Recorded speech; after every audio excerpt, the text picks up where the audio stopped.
Hello everyone, very good morning to all of you. Gayatri school Sanchore के YouTube channel में आप सभी का स्वागत है।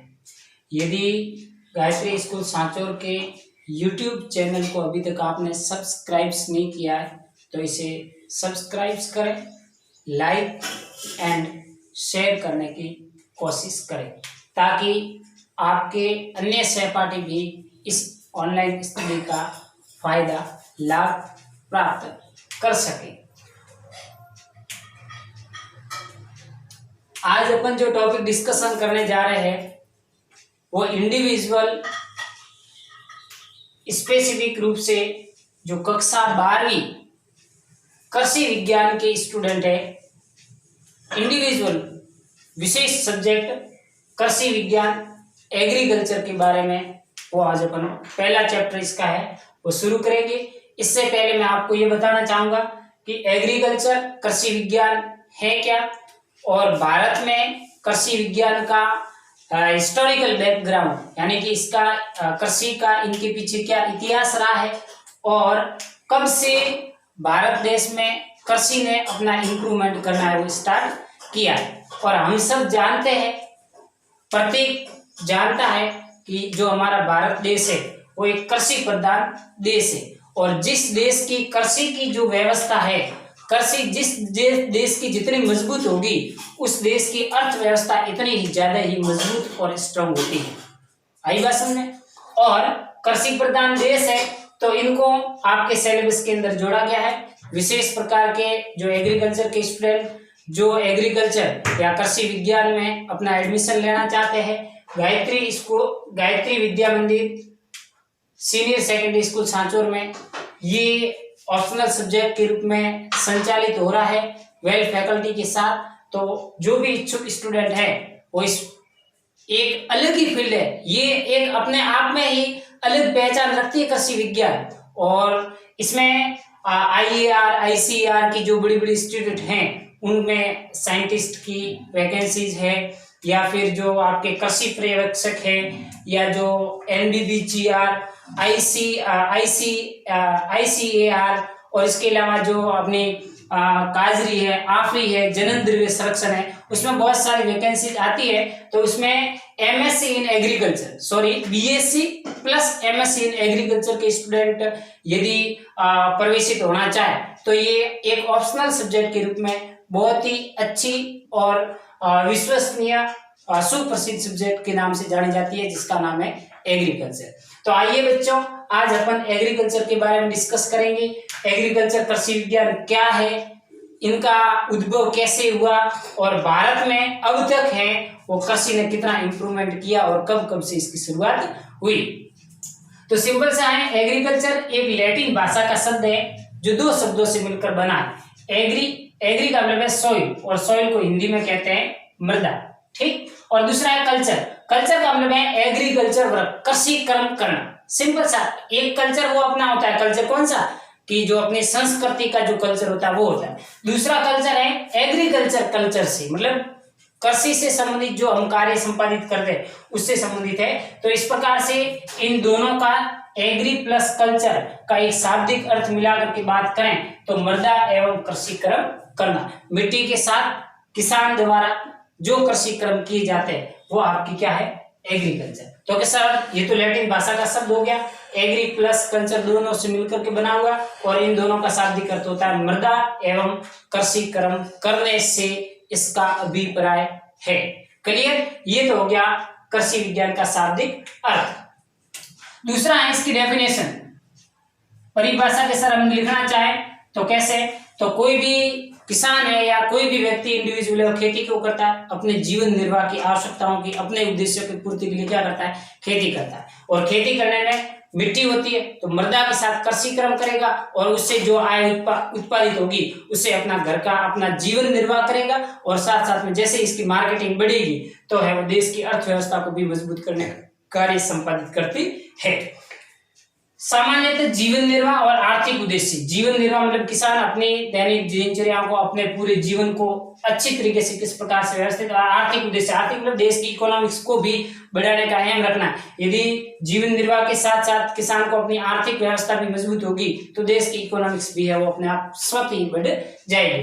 तो इस प्रकार से किसी भी व्यक्ति सामान्य जीवन निर्वाह और आर्थिक उद्देश्यों की पूर्ति के लिए फसल उत्पादन करना, एग्रोनॉमी, हॉर्टिकल्चर और शस्य उत्पादन जैसे, मतलब फसल उत्पादन का मतलब कम समय में, कम जगह में अधिक से अधिक फसल का उत्पादन करके अधिक से अधिक आर्थिक लाभ प्राप्त करना।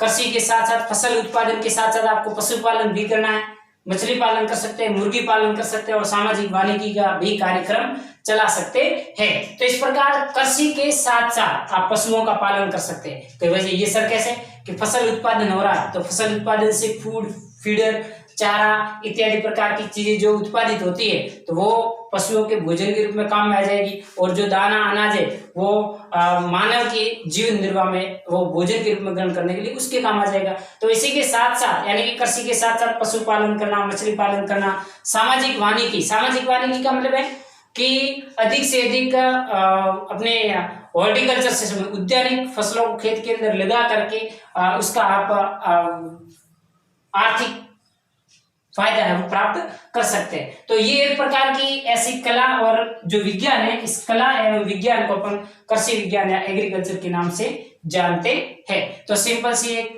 सामान्य सी डेफिनेशन आप लिखना चाहे तो कह सकता है कि किसी भी व्यक्ति के जीवन निर्वाह और आर्थिक उद्देश्यों की पूर्ति के लिए मृदा एवं कृषि कर्म के साथ साथ पशुपालन करना, मुर्गी पालन करना, मछली पालन करना और सामाजिक वानिकी की कार्यक्रम चला करके वो इस प्रकार से उस व्यक्ति की कला और जो टेक्नोलॉजिकली तकनीक रूप से जो खेती बाड़ी का काम किया जाता है वो ऑल ओवर आपकी कौन सी है, एग्रीकल्चर या कृषि विज्ञान के नाम से जाना जाता है। तो ये आपने शाब्दिक अर्थ और परिभाषा के बारे में डिस्कस किया। अब अपन बात कर रहे हैं कि भारत में कृषि का इतिहास क्या रहा है, यानी कि भारत आजाद हुआ उनसे पहले देश में क्या था, आजाद होने के बाद भारत में कृषि से संबंधित कितना इम्प्रूवमेंट किया, और जब 1960 में देश में आजादी के बाद वो तुरंत एक 1960 के दशक में एक भयंकर अकाल पड़ा, तो उस अकाल की स्थिति में देश है वो किस प्रकार से आत्मनिर्भर बन पाया, तो उसमें अपन हरित क्रांति या ग्रीन रिवॉल्यूशन की भी बात करेंगे। सबसे पहले 1904 में भारतीय कृषि बोर्ड की वो देश में स्थापना की गई, ये आपको आंकड़ा याद रखना है। 1905 में बिहार के दरभंगा जिले में फिप्स प्रयोगशाला की भी स्थापना की गई। कई बार जेट की क्वेश्चन है, इसमें आपको पूछा जा सकता है फिप्स प्रयोगशाला की स्थापना कब की गई, सन बता दिया, या फिर कहां पर की जाती है, या फिर बिहार में कौन सी प्रयोगशाला स्थापित की गई, तो फिप्स प्रयोगशाला को क्या किया गया, स्थापित किया गया। 1911 में imperial institute of agriculture research नामकरण से एक संस्थान खोलेगी देश में, और उसके बाद 1919 में IAR Indian agriculture research institute, जो ये imperial institute of agriculture research, इनको अब चेंज करके 1919 में इसी को चेंज कर दिया IARI, और IARI की फुल फॉर्म है इंडियन एग्रीकल्चर रिसर्च इंस्टीट्यूट के नाम से ये आगे संस्थान है वो प्रचलित हुआ। और उसके बाद 7 नवंबर 1936 में इस संस्थान को इस नाम से IARI नाम से प्रचलित है वो कर लिया गया।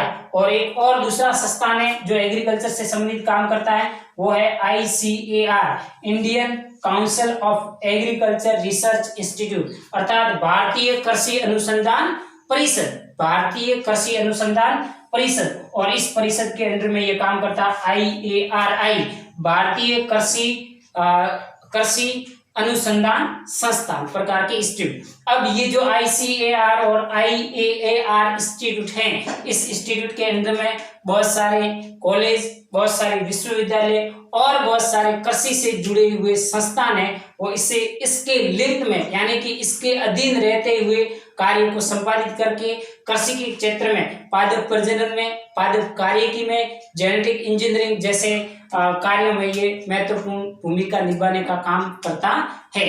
और भारत में कृषि से संबंधित जो सबसे बड़ा इंस्टीट्यूट माना जाता है वो है ICAR, और वर्तमान में इसका हेडक्वार्टर मुख्य कार्यालय है वो नई दिल्ली के अंदर स्थापित किया गया है। क्यों? पहले जो 1905 के बाद दरभंगा में फिर प्रयोगशाला और 1911 में ये स्थापित किया गया, तो वहां पर एक बाढ़ जैसे हालत आए, और बाढ़ जैसे हालत के कारण ये IAR का जो इंस्टीट्यूट पूरा क्या हो गया, बिखर गया, जिसके कारण फिर इसको यहाँ ला करके दिल्ली में क्या कर लिया गया, स्थापित कर लिया गया। उनके बाद जब जैसे अपन आगे बढ़ते हैं तो बात आती है 1960 के दशक की। तो अभी मैंने आपको बताया कि 1960 के दशक में देश में एक भयंकर अकाल जैसी स्थिति बन गई थी, अकाल की स्थिति पैदा होगी, और अकाल की स्थिति में देश में भूखमरी बढ़ गई। अब इस भूखमरी को कम करने के लिए भारतीय मूल के एक वैज्ञानिक थे जिसका नाम है प्रोफेसर MS स्वामीनाथन। हर बार आपने इसका नाम सुना होगा जब जब कृषि के संदर्भ में बात करते हैं, और जब हरित क्रांति की बात आती है तब प्रोफेसर MS स्वामीनाथन का हो सकता है कोई नाम भूल पाए। तो प्रोफेसर MS स्वामीनाथन और बाहर के एक वैज्ञानिक जो बोने गेहूं के जनक थे, नॉर्मन ई बोरलॉग। तो ये अकाल की स्थिति कब थी देश में? 1960 में। और 1963 में एक बाहर के वैज्ञानिक जो बोने गेहूं के क्या थे, जनक थे, और बोने गेहूं के जनक कौन थे? ई बोरलॉग नामक वैज्ञानिक। ये भारत भ्रमण पर आए कि भारत घूम करके आते कैसा है कैसा नहीं है। जैसे ये 1960 में अकाल की स्थिति थी, तब तक कृषि के संदर्भ में भारत में कोई इस प्रकार का इंप्रूवमेंट नहीं हो पाया कि इस भूखमरी को क्या किया जा सके, दूर किया जा सके। तब ये वैज्ञानिक आकर के देखा कि भारत में इतनी सारी भूखमरी और लोग सारे हैं वो मर जाएंगे। तब भारतीय संस्थान ये जो IARI है, इसके तत्कालिक महानिदेशक डॉक्टर MS स्वामीनाथन और विदेश से भ्रमण पर आए ई बोरलॉग, इन दोनों व्यक्ति ने साथ में मिलकर के मंथन की, चर्चा की, और चर्चा करने के बाद नॉर्मन ई बोरलॉग ने एक बोने गेहूं मतलब वाइल्ड वेराइटी जो खेतों में बोई नहीं जाती गेहूं की, और दूसरी एक वेराइटी जिसको कहते हैं कल्टीवेटेड वेराइटी। कल्टीवेटेड का मतलब है जो कृषि खेत के अंदर क्या की जाती है, इसकी बुआई की जाती है। तो वाइल्ड इनटू कल्टीवेटेड वेराइटी, तो इन दोनों वेराइटियों को साथ में लेकर क्रॉस करवा करके एक नई गेहूं की प्रजाति को विकसित करके भारत देश की भूखमरी को दूर करने का कार्य किया, और इस प्रकार से पूरे देश में हरियाली छा गई, और देश की पूरी भूखमरी अब दूर हट गई, जिसको अंतत में एक नाम दिया जिसका नाम था हरित क्रांति। पूछा जाए हरित क्रांति के जनक प्रोफेसर MS स्वामीनाथन, और भारत में हरित क्रांति का जो सूत्रपात है वो आपके हुआ था 1963 में। दो वैज्ञानिकों के नाम आपको याद रखना, ई बोरलॉग, BP पाल और प्रोफेसर MS स्वामीनाथन। अब हरित क्रांति क्या है, और इस हरित क्रांति के माध्यम से MS स्वामीनाथन और BP पाल, नॉर्मन ई बोरलॉग ने किस प्रकार से एक गेहूं को विकसित किया कि भारत की सारी है वो भूखमरी वो दूर हट गई, उनके बारे में अब डिस्कस करेंगे अपन हरित क्रांति, और उनके बाद अपने मेन टॉपिक के ऊपर अपन आएंगे।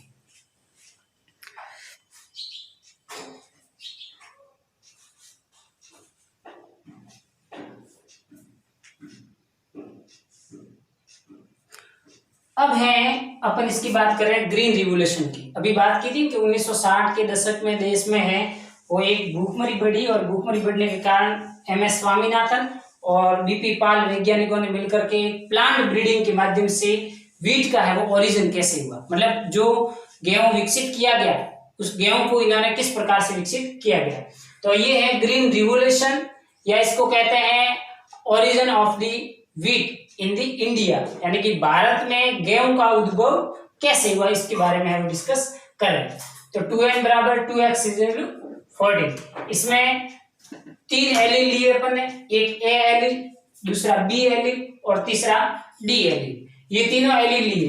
पहले एलील था वो था ट्रिटिकम मोनिक्सिकम, दूसरा एलील B भी था वो था एजियोलॉप्सिस स्प्लेटोइड्स, और तीसरा D एलील्स था वो है एजियोलॉप्सिस स्क्लेरोजा। ये तीनों अलग अलग गेहूं की, और ये गेहूं ठीक है, और ये आपका बार्ले एजियोलॉप्सिस स्प्लेटोइड्स बार्ले है, जिनकी अलग अलग वेराइटियां लेकर के इसका आपस में क्या कर रहा है, हाइब्रिडाइजेशन कर रहा है। हाइब्रिडाइजेशन का मतलब होता है क्रॉस, संकरण कर रहा है। अब ए एलील और बी एलील का आपस में क्रॉस करवाया, तब इसका हाइब्रिडाइजेशन हुआ। उस हाइब्रिडाइजेशन से हमें जो पीढ़ी प्राप्त हुई वो थी एक ए और एक बी एलील। इससे एक ए एलील आया और इससे एक बी एलील आया। इस प्रकार से ए बी एलील हाइब्रिड है वो बढ़ जाता है। अब इसमें यहाँ पर कितनी बात हो रही है, 14 की। तो यहाँ भी 14 गुणसूत्र है और यहाँ पर भी कितने हैं, 14 है। तो ये है डिप्लॉइड प्लांट। कैसा है, डिप्लॉइड, द्विगुणित प्लांट है।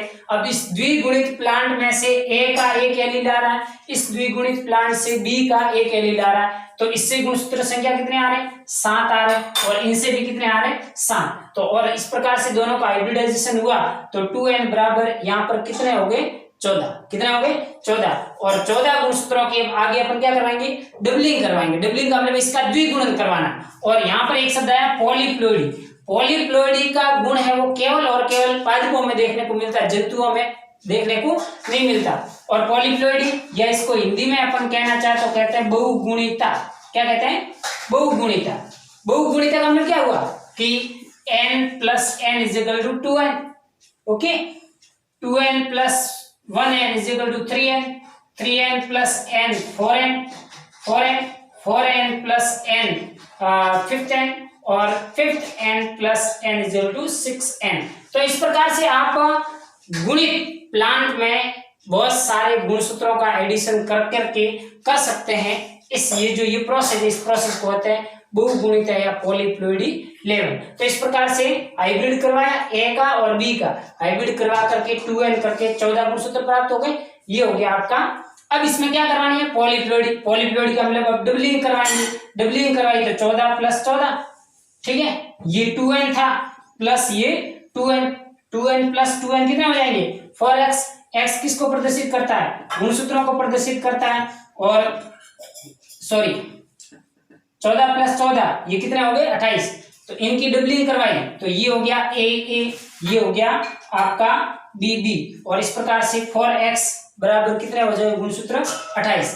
अब इस 28 का हाइब्रिडाइजेशन, 28 गुणसूत्र वाली ए बी एलील वाले प्रजाति का हमें हाइब्रिडाइजेशन करवाना है डी एलील वाले जनकों के साथ। और ये डी जनक वाला है वो है एजियोलॉप्सिस स्क्लेरोजा। अब इस 28 में से यहां पर कितने गुणसूत्र आ रहे हैं भाई, यहां देखो,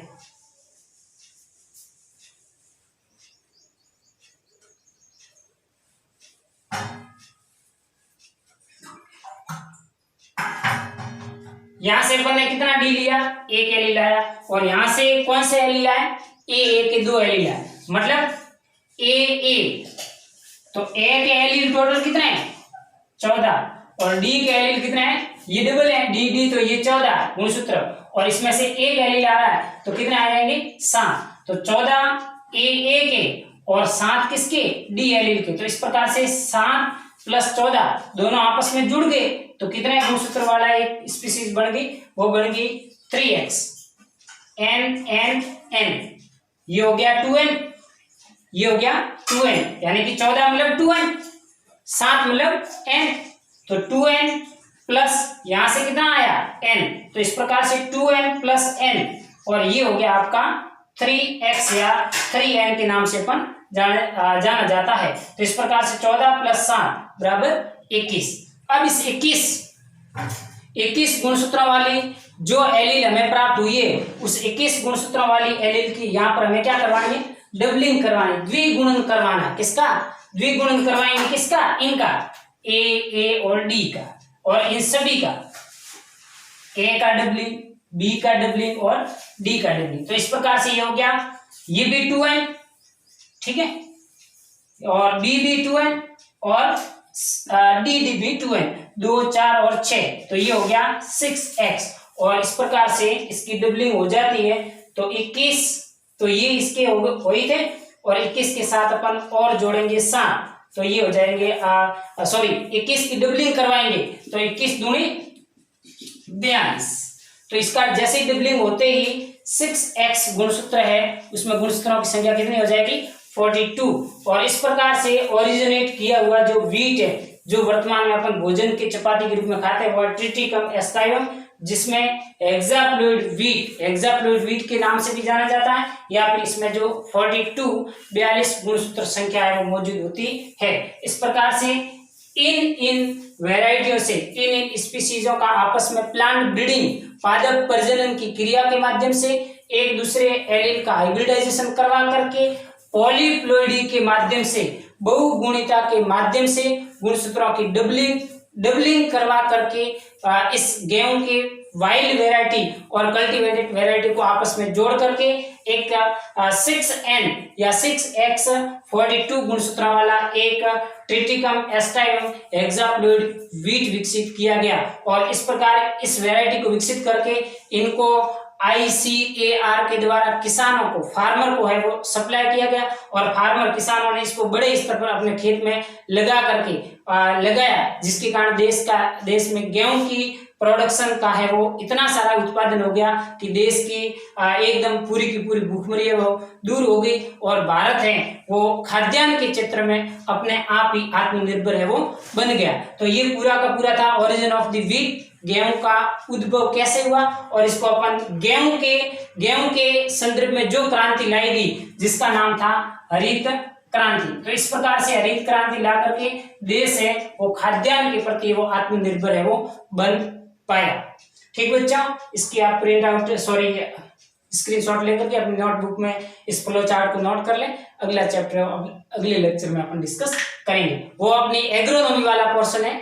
एग्रीकल्चर में अलग अलग पार्ट है, एग्रोनॉमी है, हॉर्टिकल्चर है, प्लांट हस्बेंड्री है, ठीक है, जेनेटिक इंजीनियरिंग है, प्लांट फिजियोलॉजी है, बायोटेक्नोलॉजी है। तो अलग अलग पार्ट को अपन अलग अलग डिस्कस करेंगे। कल है वो अपनी एग्रोनॉमी ब्रांच है, एग्रीकल्चर की एक अलग से एग्रोनॉमी और हॉर्टिकल्चर ब्रांच आती है आपके सिलेबस में। एग्रोनॉमी, हॉर्टिकल्चर और एनिमल हस्बेंड्री, 3 ब्रांच है आपके सिलेबस में। कल पहली ब्रांच पर डिस्कस करेंगे एग्रोनॉमी। एग्रोनॉमी में फसल से संबंधित, फसल को खेत के अंदर कैसे बोई जाती है, बोने से लेकर के हार्वेस्टिंग, कटाई तक का जो पूरा प्रोसेस है उसके बारे में अपन 1 बाय 1 फसल का डिस्कशन करेंगे। आज इतना ही, थैंक यू, धन्यवाद। गायत्री स्कूल सांचौर के यूट्यूब चैनल को सब्सक्राइब करना न भूलें। अपने दोस्तों, मित्रों, यारों के साथ इसको शेयर करें, कमेंट करें, लाइक करें, ताकि नए नए वीडियो आपको अपलोड हो सके।